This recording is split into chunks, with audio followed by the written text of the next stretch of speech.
ഏറെക്കാലമായി മലയാള സിനിമയിൽ ഒരേ ശ്വാസത്തിൽ കേൾക്കുന്ന രണ്ട് പേരുകളുണ്ട്. മമ്മൂട്ടി, മോഹൻലാൽ. രണ്ട് കലാകാരന്മാരും ഏറെ വിലയിരുത്തപ്പെട്ടിട്ടുണ്ട്.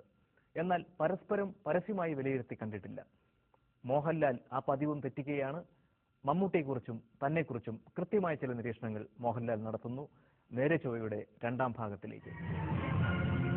മലയാള സിനിമയെപ്പറ്റി പറയുമ്പോൾ പല ആളുകളും പറയും മോഹൻലാൽ ഒരു വളരെ സ്വാഭാവികമായ നടന രീതിയുള്ള ആളാണ്. അതേസമയം മമ്മൂട്ടി അത്രയ്ക്കൊരു സ്വാഭാവിക നടനല്ല. രണ്ടുപേരും വളരെ നല്ല നടന്മാരാണെന്ന് അംഗീകരിക്കുമ്പോൾ തന്നെയാണ് ഈ വ്യത്യാസം പറയുക. ഈ മമ്മൂട്ടിയെ ഒരു നടൻ എന്ന നിലയിലും വ്യക്തി എന്ന നിലയിലും മോഹൻലാൽ എങ്ങനെയാണ് വിലയിരുത്തുന്നത്? അദ്ദേഹം വളരെ കമ്മിറ്റഡ് ആയിട്ടുള്ള ഒരു ആക്ടറാണ്.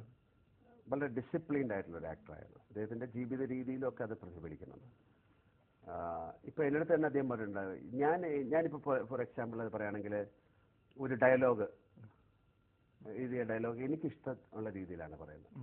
എന്ന് പറഞ്ഞാൽ ഇന്ന സ്ഥലത്ത് നിർത്തണം, ഇന്ന സ്ഥലത്ത് ഒരു ഒന്ന് പോസ് ചെയ്യണം, അല്ലെങ്കിൽ ഇന്ന സ്ഥലത്ത് ഒരു കോമ വേണം. എനിക്ക് അങ്ങനെയുള്ള നിയമങ്ങൾ കൊണ്ടു നടക്കാൻ പറ്റില്ല. മമ്മൂട്ടി എൻ്റെ അടുത്ത് പറയുന്നത് പുള്ളിക്ക് അങ്ങനെ പറയാൻ പറ്റില്ല. പുള്ളിക്ക് അതിൻ്റെ അപ്പൊ അത്രയും അദ്ദേഹം വളരെ സ്ട്രിക്റ്റ് ആയിട്ടുള്ള ഒരാളാണ്. അത്തരത്തിലുള്ള ഡയലോഗുകൾ അങ്ങനെ തന്നെ പറയണം എന്നുള്ളത്. ഞാൻ അത്രയും ഡിസിപ്ലിൻഡ് ആയിട്ടുള്ള ഒരാളല്ല.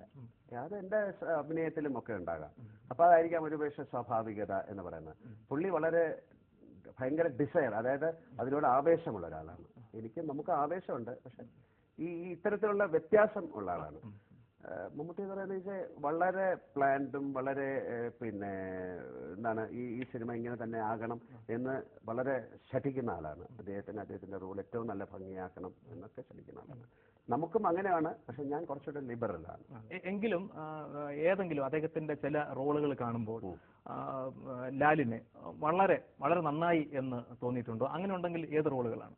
എത്രയോ സിനിമകൾ അദ്ദേഹത്തിന്റെ സിനിമകൾ കണ്ടിട്ട് നമുക്ക് നന്നായി അദ്ദേഹത്തിന് മാത്രം ചെയ്യാവുന്ന എത്രയോ ഇപ്പൊ പെട്ടെന്ന് ഒരു വടക്കൻ വീരഗാഥ, അല്ലെങ്കിൽ ഇപ്പൊ വരുന്ന പഴശ്ശിരാജ അല്ലേ, പിന്നെ എത്ര സിനിമകൾ ഇപ്പം ഇപ്പൊ അമരം, അല്ലെങ്കിൽ അടൂർ ഗോപാലകൃഷ്ണന്റെ ഫിലിമുകൾ, അങ്ങനെ എത്രയോ സിനിമകൾ മമ്മൂട്ടിക്ക് മാത്രം ചെയ്യാവുന്ന സിനിമകളായിട്ടാണ്.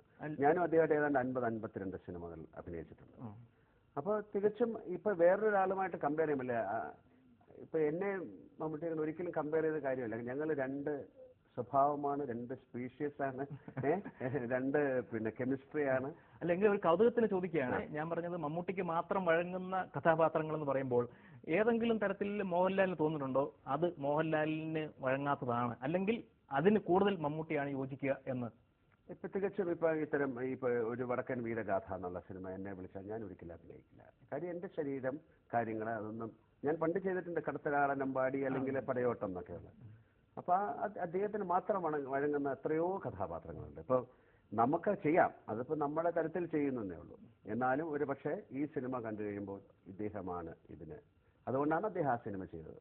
അടുത്ത കാലത്ത് വളരെ ഗൗരവമേറിയ ചില പഠനങ്ങൾ തന്നെ ഇതേക്കുറിച്ച് വന്നിട്ടുണ്ട്. അപ്പൊ അതിൽ പറയുന്നത് അതൊരു പഠനമായിട്ട് എനിക്ക് തോന്നുന്നില്ല. അപ്പൊ അതിൽ പറയുന്നത് കൗതുകത്തിന് വേണ്ടിയാണെങ്കിലും അതിൽ പറയുന്നത് മോഹൻലാലിനെ ഒരുപക്ഷെ ശ്രീകൃഷ്ണനായിട്ട് കേരളത്തിലെ ആളുകൾ കാണുന്നു, അതേസമയം മര്യാദാ പുരുഷോത്തമനായ ശ്രീരാമനായി മമ്മൂട്ടിയെ കാണുന്നു. അപ്പൊ അത്തരം താരതമ്യങ്ങൾക്ക് ശരിക്കും ശ്രീകൃഷ്ണൻ എന്ന് പറഞ്ഞാൽ ശ്രീരാമനെക്കാട്ടിലും വലിയ ആളാണ്.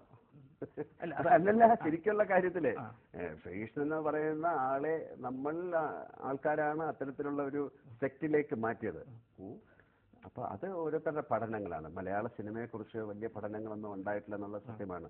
വേറെ ഒരു ഇംഗ്ലീഷ് മാഗസീൻ അല്ലെങ്കിൽ അതിലൊരു സ്റ്റഡി നടന്നിരിക്കുന്നത് മോഹൻലാലിന്റെ സിനിമകൾ എന്ന് പറയുന്ന ആണുങ്ങൾക്ക് വേണ്ടിയിട്ടുള്ള സിനിമയാണെന്നാണ്. കാരണം എല്ലാ സിനിമകളിലും മോഹൻലാൽ അവർ ഒത്തിരി റെഫറൻസ് ഉണ്ട്. ആണുങ്ങളുമായിട്ടാണ് കൂടുതൽ സ്നേഹം. ഇപ്പൊ ആറാം തമ്പുരാൻ എന്നുള്ള സിനിമയായാലോ, അല്ലെങ്കിൽ നരസിംഹം എന്നുള്ള സിനിമയായാലോ, ഇപ്പൊ നമുക്ക് പാർക്കാൻ മുന്തിരിത്തോപ്പുകൾ സിനിമ പോലും വിനീത് എന്ന് പറയുന്ന ആൾക്കാരെയാണ് അവന് ഓരോ കാര്യങ്ങൾ പറഞ്ഞു കൊടുക്കുന്നത്. അല്ലെങ്കിൽ തൂവാനത്തുമ്പികൾ, ഇതെല്ലാം ഭയങ്കര പ്രണയവും കാര്യങ്ങളും ഉണ്ടെങ്കിൽ തന്നെയും ഒരു മെയിൽ എന്ന് പറയുന്ന ആളെ കൂടുതൽ സപ്പോർട്ട് ചെയ്യുന്ന. അപ്പൊ അതൊരു പഠനമാണ്. അതേപോലെ